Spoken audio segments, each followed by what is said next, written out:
원하나이다. 여러분의 삶의 목적은 무엇입니까? 여러분의 기도의 중심, 기도의 목적은 무엇입니까? 여러분이 기도하는 기도의 기양점은 무엇입니까? 이번 우리 한 주간 특별 새벽 기도회를 합니다. 많은 성도들이 참여할 수 있기를 바랍니다. 주님의 고난의 1000분의 1, 10,000분의 1이라도 함께 동참할 수 있는 그런 은혜가 있기를 바랍니다. 우리가 직접 십자가에 못 박히지는 않겠지만 그 주님의 십자가에 못 박힘이 우리 가슴속에 절절히 전달되어져는 이 한 주리 되시기를 바랍니다. 여러분, 우리는 무엇을 안고 기도해야 되겠습니까? 예수님은 그 겟세마네 동산에서 땀방울이 핏방울이 되도록 아버지의 뜻에 순종하게 해달라고 기도하는데, 행여 우리는 부르짖어 기도할 때마다 나의 형통과 부귀영화, 고통과 어려움 없이 잘 먹고 잘 살다가 가게 해달라고 기도하고 있지는 않는지요? 여러분, 지금 우리는 너무 복잡한 세상을 살아가고 있습니다. 우리는 너무 많은 것을 듣고 보면서 삽니다. 너무 많이 알아서 오히려 그것이 문제입니다. 너무 생각이 복잡해서 문제입니다. 우리 좀 더 단순해져야 합니다. 신앙생활의 원리는 단순합니다. 예수님을 보십시오. 집중하는 것이 단 한 가지입니다. 하나님 아버지입니다. 여러분, 신앙생활의 원리는 하나님 아버지께 집중하는 것입니다. 주님만 바라보는 것입니다. 주님의 마음, 주님의 뜻만 구하는 것입니다. 예수님의 목적은 오직 하나님 아버지의 뜻을 이루어드리는 것이었습니다. 주님께서 가르쳐준 주기도문을 보시면 첫 번째 구하는 것이 하나님 아버지의 영광입니다. 아버지의 이름이 영화롭게 되기를 원합니다. 아버지의 뜻이 하늘에서와 같이 이 땅에서 이루어지기를 원합니다. 이것이 주님의 기도의 1순위였고 중심이고 핵심이었습니다. 예수님에게는 아버지의 영광, 아버지의 뜻이 목숨보다도 더 귀했습니다. 그렇다고 하면 저와 여러분의 기도에도 하나님의 영광, 아버지 하나님의 뜻이 1순위가 되어야 되지 않겠습니까? 예수님처럼 그것 때문에 그렇게 주님의 뜻에 순종하기 위하여 땀방울이 핏방울이 되도록 기도하는, 간절히 기도하는 그런 사람들 되어야 되지 않겠습니까? 여러분, 우리는 예수님과는 비교할 수 없는 죄 많은 연약한 존재들입니다. 끈질긴 괴성을 가진 존재들이기 때문에 늘 넓은 길과 좁은 길 사이에서 갈등할 때가 많습니다. 편한 길과 어려운 길 중에서 갈등할 때가 있습니다. 그때마다 우리는 주님의 뜻을 구해야 합니다. 내 원대로 마옵시고 아버지의 원대로 되기를 원합니다. 아버지의 뜻대로 되기를 원합니다. 이 기도가 갈등과 번민의 시간에 우리가 올려야 될 기도인 줄 믿습니다. 역사적인 중요한 기도의 순간에 우리가 올려야 될 기도는 아버지의 원대로 되기를 원하나이다 라는 기도해야 될 줄 믿습니다. 저는 목회를 처음 시작할 때에 내가 원하는 교회는 참된 교회가 아닐 수 있다는 것을 알았습니다. 사람들이 원하는 교회도 참된 교회가 아닐 수 있다는 것을 알았습니다. 가장 건강한 교회는 주님께서 원하시는 교회다 라는 것을 깨달았습니다. 그래서 목회 처음 시작부터 지금까지 주님이 원하시는 참된 교회를 목표하고 달려가고 있습니다. 물론 목사부터가 죄가 많고 부족하기에 주님이 원하시는 참된 교회를 이루는데 턱없이 부족합니다. 아니, 우리가 이 땅에서는 온전히 이룰 수 없는 불가능한 목표입니다. 그럼에도 우리는 그 목표를 향하여 그 방향으로 달려가야 합니다. 주님이 가신 길은 좁은 길, 고난의 길, 생명의 길, 말씀의 길이었습니다. 우리도 어렵고 힘들어도 그 길로 가야 할 줄 믿습니다. 믿습니다. 아멘. 우리가 땀방울이 핏방울이 되도록 기도해야 될 것은 주님을 꺾고 이기기 위해서 기도하는 것이 아닙니다. 우리는 너무 자주 주님을 내가 이기려고 부르짖고 기도할 때가 얼마나 많은지 모릅니다. 내 뜻, 내 고집을 관철시키기 위해서 부르짖을 때가 얼마나 많은지 모릅니다. 아닙니다. 주님의 뜻을 깨닫고 그 뜻에 순종하기 위하여 그렇게 간절히 기도해야 될 줄 믿습니다. 여러분, 신앙생활하면서 순종하지 못하고 결단하지 못하는 것 있지요? 수십 년 신앙생활에도 결단하지 못한 그 무엇들이 있습니다. 이번 고난주간에 그것을 결단하는 은혜가 있기를 바랍니다. 현대인의 우상은 뭐니 해도 머니인 것 같아요. 돈 같아요. 이번에 브라질 아르헨티나를 보면서 참 안타까운 마음이 들었습니다.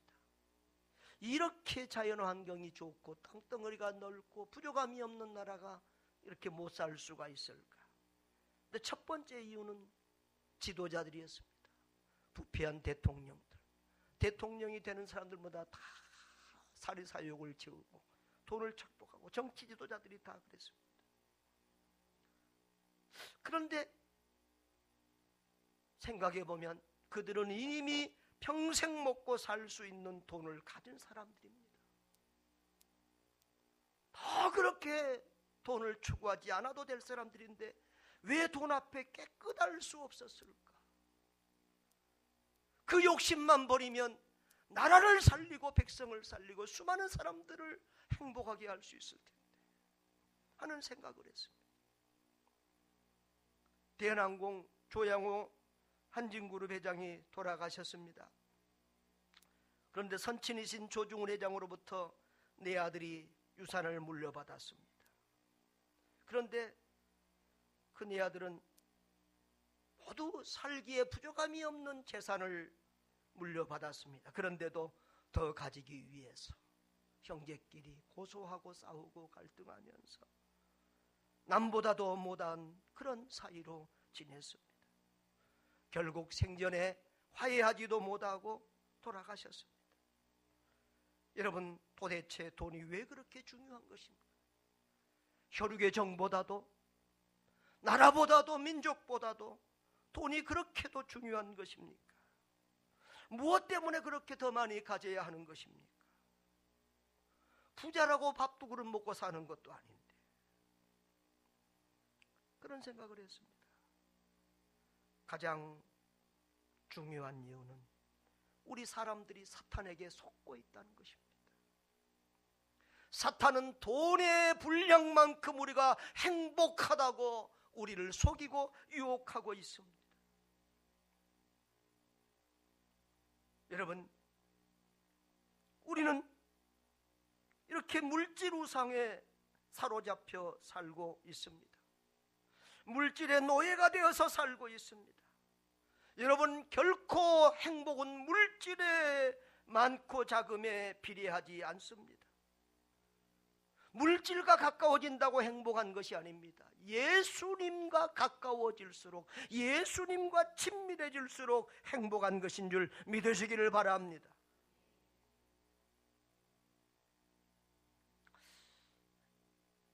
이번에 남미를 보면서 처음에는 가니까 너무 좋더라고요. 왜 우리 공항에서 출발한 날 아주 미세먼지가 많아서 오후에 갔는데도 아주 안개기처럼 뽀얗거든요.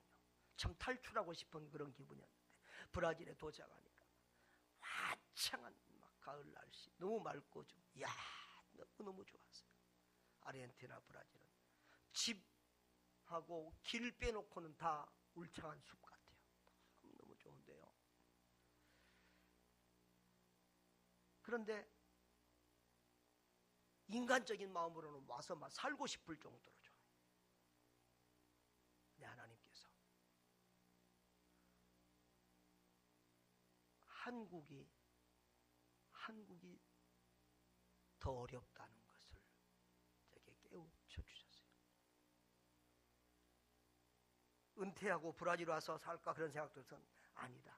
은퇴하고도 나는 한국에 살아야 된다.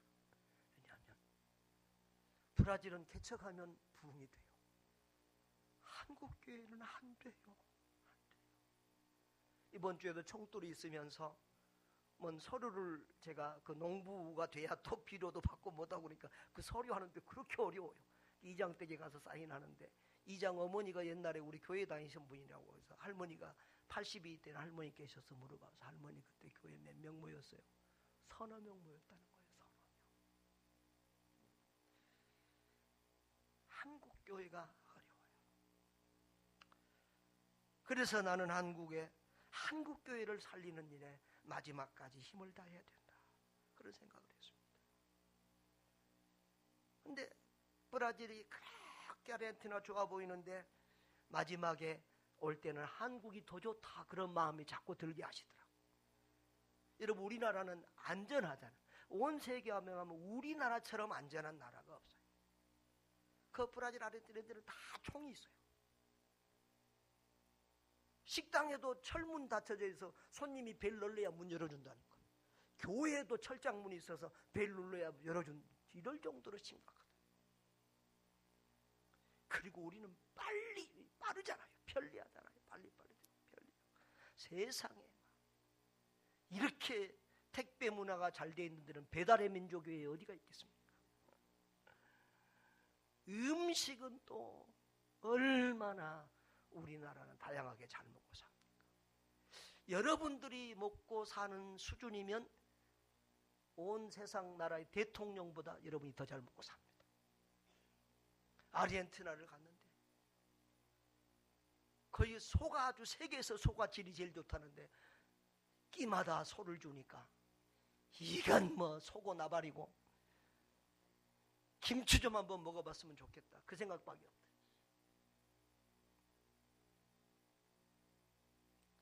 의료보장이나 이런 모든 것 우리 한국처럼 좋은 나라가 없습니다. 다만 한 가지 요즘 우리를 스트레스 받게 하는 게 뭐지요? 미세먼지. 그래서 이 미세먼지를 어떻게 우리가 두 가지를 제가 생각했습니다. 계속해서 이렇게 미세먼지가 많도록 그래도 우리 정치인들이나 이 국가가 그렇게 되지는 않을 거다. 뭔가 방법을 찾아갈 것이다. 이런 생각이 하나 들었고요. 두 번째로는요. 제가 박본서 선교사님 계시는 중국에 가끔 가잖아요. 지난번에도 중국에 강의 갔는데 거기는 한치 앞을 못 봐요. 고속도로에 차가 다닐 수 없을 만큼 미세먼지가 심해요. 그러니까 우리나라보다 최소한 3배에서 5배 이상 해도 그분들 잘 먹고 살고 있더라고.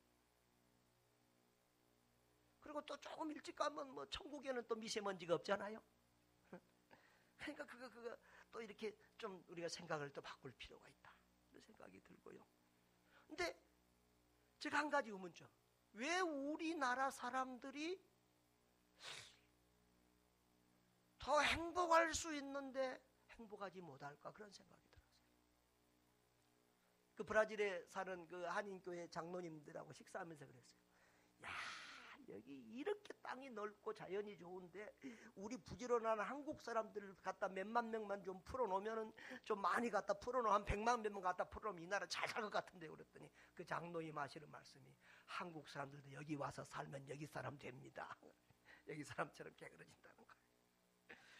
근데 우리가 훨씬 더 행복할 수 있는데 왜 우리는 행복하지 못할까 고민을 제가 생각을 했습니다. 답은 가장 근접한 답은 그거라는 생각이 들었어요. 비교에서 오는 불행이에요. 비교에서 오는 불행. 우리는 모든 게 체면문하고 남하고 비교하면서 살아요. 내가 지금 뭐 먹는데 여러분 뭐 굶고 계신 분 있습니까? 그러면 좀 알려주세요. 같이 좀 나누게.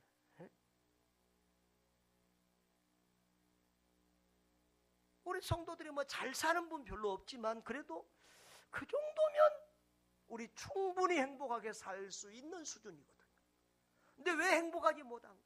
남들과 비교하면서 너무 치열하게 아웅다웅하면서 사는 거예요. 남들과 비교하면서 불행을 느끼는 거예요. 여러분 그렇지 않기를 바랍니다. 주 안에서 행복하시기를 바랍니다. 비교하지 마세요. 우리는 예수 믿는 것만으로도 충분히 행복할 수 있는 사람들입니다. 예수 믿는 것만으로도 충분히 감사할 수 있는 사람입니다. 여러분 예수 안에서 구원받았습니다. 살아도 천국이고 죽어도 천국입니다. 무엇이 두렵습니까? 무엇이 불행하겠습니까? 여러분, 이 물질 우상에서, 돈 우상에서 벗어나시기를 바랍니다. 행복은 물질의 다수에 비례하는 것이 아니라 예수님과의 친밀감에 비례한다는 것을 꼭 기억하시기를 바랍니다. 주님과 가까울수록 행복합니다. 여러분, 하나님은 완전한 행복체입니다. 그러니까 그 완전한 행복체인 하나님 안에 들어갈 때 우리가 행복을 누리게 되는 것입니다. 저는 작년부터 전교인 11조, 전교인 선교헌금하는 교회가 되자고 강조하고 있습니다. 우리 교회는 11조만 가지고 지금 움직이고 나머지 재정은 다 지금 밖으로 선교로 쓰려고 그렇게 하고 있습니다. 그런데 지금 자꾸 어렵습니다. 왜? 11조 안 하는 성도들이 많기 때문에 그렇습니다. 선교하는 교회인데, 선교중앙교회인데 선교헌금을 안 하는 분들이 많습니다. 하신 분들에게는, 최선을 다해서 하신 분들에게는 정말 미안합니다. 아직도 이렇게 순종하지 않은 분들이 많습니다. 여러분, 순종이 믿음입니다. 한번 따라합시다. 순종이 믿음입니다. 순종이 능력입니다. 순종이 믿음이에요. 순종하면 능력이 나타나요. 제가 인천에서 가장 가난한 동네에서 월세도 못 내는 교회에 부임했습니다. 선교할 수 없는 교회입니다. 자립도 안 되는 교회입니다. 그런데 선교하자고, 주는 교회가 되자고 날마다 부르주셨습니다. 성도들이 고백을 했습니다. 저분이 목회 경험이 없어서 전도사라서 저렇게 하나보다, 그러나 주의 종이 저렇게 하니 우리가 죽이 되든 밥이 되든 살든 죽든 순종해보자 라고 순종했습니다. 그런데 하나님께서 그 한 해에 몇 갑절로 부흥시켜 주시고 몇 갑절에 물질의 복을 주셨습니다. 할렐루야. 1년 만에 이제 도움을 안 받고 도움만 주는 교회가 되었고, 1년 만에 선교사를 파송하는 교회가 되었습니다. 순종하면 되는 것입니다. 우리 선교중앙교회가 제가 처음에 왔을 때 선교할 만한 교회가 아니었습니다. 너무 큰 상처로 아파하고 힘들어하는 교회였습니다. 그런데 선교하자고 했을 때 물론 불만을 가지고 불평하는 분들도 있었지만 우리의 당회를 중심한 장로님들과 성도님들이 순종하고 따라주었습니다. 그랬기에 오늘 예루살렘에서 땅끝까지 선교하는 이런 교회, 모든 교회가 부러워하고 본받고 싶어하는 교회가 되어가고 있습니다. 할렐루야, 할렐루야. 여러분, 순종을 결단할 때 하나님께서 도와주십니다. 오늘 누가복음 22장 43절을 보십시오. 다 같이 읽어봅니다. 천사가 하늘로부터 예수께 나타나 힘을 더하더라. 아멘. 우리가 순종을 결단하면 하나님께서 도와주십니다. 예수님께서 십자가의 고난 앞에서도 내 원대로 마옵시고 아버지의 원대로 되어지기를 원하나이다라고 기도했을 때 우리 주님께서 천사를 보내서 도와주십니다. 여러분, 우리가 주님의 십자가를 지면, 주님의 멍에를 지면 주님이 우리 대신 우리의 멍에를 져주십니다. 주님께서 대신 십자가를 져주십니다. 주의 일을 하면서 우리는 너무 두려워할 필요가 없습니다. 가나안 땅을 탐지하고 온 정탐꾼들 12명이 있습니다. 그 중에 10명은 벌벌 떨며 두려워했습니다. 겉만 보고 문제만 보고 두려워했습니다. 그러나 신앙인은 문제의 상황을 보고 두려워하지 않습니다. 이것이 하나님의 뜻인가를 봅니다. 여호수아와 갈렙은 가나안 정복이 하나님의 뜻이라는 것을 확신했습니다. 하나님이 말씀하시고 약속하신 것이라는 것을 확신했습니다. 그렇기 때문에 하나님께 순종하기만 하면 하나님께서 기뻐하시고 하나님께서 도와주시고 하나님께서 승리케 해주실 것을 믿었던 것입니다. 여러분, 우리가 어려움과 갈등을 당하지만 그러나 그 앞에서도 주님께 순종을 결단하면 주님께서 도와주시고 감당한 능력과 힘을 주신다는 사실을 믿으시기를 바랍니다. 우리가 그렇게 순종할 수 없을 때, 그런 상황에서 순종하고 나아갈 때, 그때야 우리는 살아계신 하나님을 체험하게 됩니다. 살아계신 하나님을 삶 속에서 체험하면 기쁨이 넘칩니다. 감사가 넘칩니다. 행복해집니다. 신앙이 팔팔 뛰는 생명력 있는 신앙인이 됩니다. 여러분, 십자가 뒤에는 부활이 있습니다. 주님을 위한 고난 뒤에는 영광이 있습니다. 그러나 십자가 없는 부활은 없습니다. 의미 있는 고난의 길, 십자가의 길을 선택하십시오. 십자가 뒤에 생명이 있습니다. 십자가 뒤에 부활이 있고 영생이 있고 영광이 있습니다. 할렐루야. 마지막입니다. 그런 의미 있는 고난은 하나님께 영광이 되고 사람에게 생명과 유익을 줍니다. 예수님께서 순종하심으로 하나님께 영광을 돌렸습니다. 예수님께서 십자가를 지시고 순종하심으로 우리는 구원을 받을 수 있게 되었습니다. 우리 예수님이 그럴 리는 없겠지만 만일 예수님이 십자가의 고난을 당하지 않았다면 우리는 구원받을 길이 없는 것입니다. 예수님께서 우리 죄를 대신 지고 십자가에서 죽으심으로 우리에게는 죄사함 받고 구원받는 길이 열렸습니다. 로마서 5장 8절에 우리가 아직 죄인 되었을 때 그리스도께서 우리 죄를 위하여 죽으심으로 하나님께서 우리에 대한 자기의 사랑을 확증하셨느니라라고 했습니다. 예수님은 우리에게 구원의 길이 되어주시고 진리가 되어주시고 생명이 되어주셨습니다. 예수 그리스도를 믿는 자마다 멸망하지 않고 영생을 얻는 복을 누리게 되었습니다. 할렐루야. 여러분, 우리가 의미 없고 쓸데없는 고난은 당할 필요가 없습니다. 그러나 의미 있는 고난의 길이라면 그 길로 가십시오. 의미 있는 고난으로 인해 역사는 변하고 발전합니다. 저는 우리 선교사님들의 선교지를 보면서 의미 있는 고난에 대해서 생각했습니다. 우리 이상석 선교사는 빈민촌 우범지역에 삽니다. 저기가 교회의 모습입니다. 저 건물에서 한인 예배와 또 오전에는 한인 예배, 저녁에는 이제 현지인들은 대예배가 저녁이니까 저녁에는 현지인들 예배를 드립니다. 저 그 모습을 보면 그렇습니다. 자, 넘겨보세요.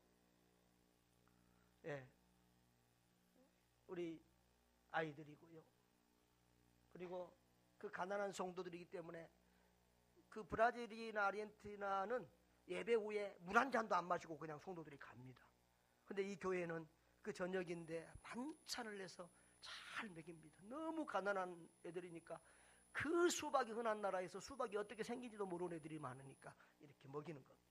그 주변에 저런 집들이 있는데요. 이게 지금 그들이 집이 아니라 어느 회사가 리조트 하다가 망했는데 이 사람들이 무단 점령해서 살고 있는 것입니다. 이 마약 환자는 이런 우범 지역 안에 선교사님, 외국인이 산다는 것은 너무 위험한 일입니다. 그런데 그들이 교회를 고마워하고 교회를 지켜주고 교회를 얼마나 아끼는지 모릅니다. 교회 바로 옆 건물까지는 낙서와 모든 것으로 치장이 되어 있는데 교회는 깨끗합니다. 다치지 않습니다. 오히려 가장 안전하다고 선교사님 말합니다. 사택을 받는데 제가 수없이 많은 선교지를 선교사님들 집을 다니지 않았겠습니까? 그런데 제가 본 선교사님들 사택 중에서 최악이었습니다. 물기가 줄줄 흐르는 그곳에 살고요. 화장실 문도 없이 커튼 하나 치고 살아요.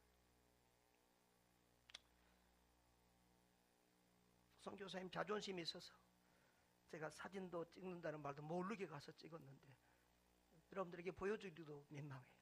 그런데요, 제가 그 부흥회를 하면서 한인 설교를 하면서 내가 울었어요. 내가 선교지를 많이 돌아다녀 봤지만 이런 사택은 본 적이 없습니다. 그런데 설교가 끝나고 이 선교사님이 저한테 그럽니다. 우리 행복하게 잘 살고 있는데 왜 그래? 본인은 전혀 불편하다고 불행하다고 생각지 않고 있었습니다. 이 선교사님하고 사모님 사진 한번 보세요. 영상실 자고 있나? 얼마나 행복한 모습입니까? 여러분, 의미 있는 고난을 당하는 사람은 불행한 사람이 아닙니다. 의미 있는 고난, 가치 있는 고난은 사람을 행복하게 합니다.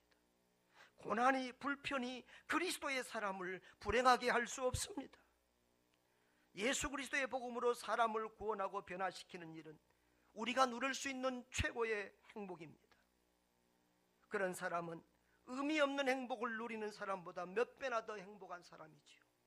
세상에 꼭 필요한 귀한 사람이지요. 사랑하는 여러분, 주님은 나와 여러분을 대신해서 부끄러움을 당하셨습니다. 내가 받을 수치와 침뱉음을 우리 주님이 대신 당하셨습니다. 주님은 저와 여러분 우리 각 사람을 대신하여 십자가 고난을 당하시고 십자가 위에서 죽으셨습니다. 그러나 주님은 수치와 그 죽음을 바라보면서도 순종을 결단하셨습니다. 고난의 길을 결단하셨습니다. 그 순종, 그 결단으로 인하여, 그 고난으로 인하여 우리는 새 생명을 얻고 영생을 누리게 되었습니다. 날마다 천국을 누리는 행복한 사람들이 되었습니다. 그렇다면 저와 여러분도 주님이 가신 그 십자가의 길, 그 순종의 길을 가야 하지 않겠습니까?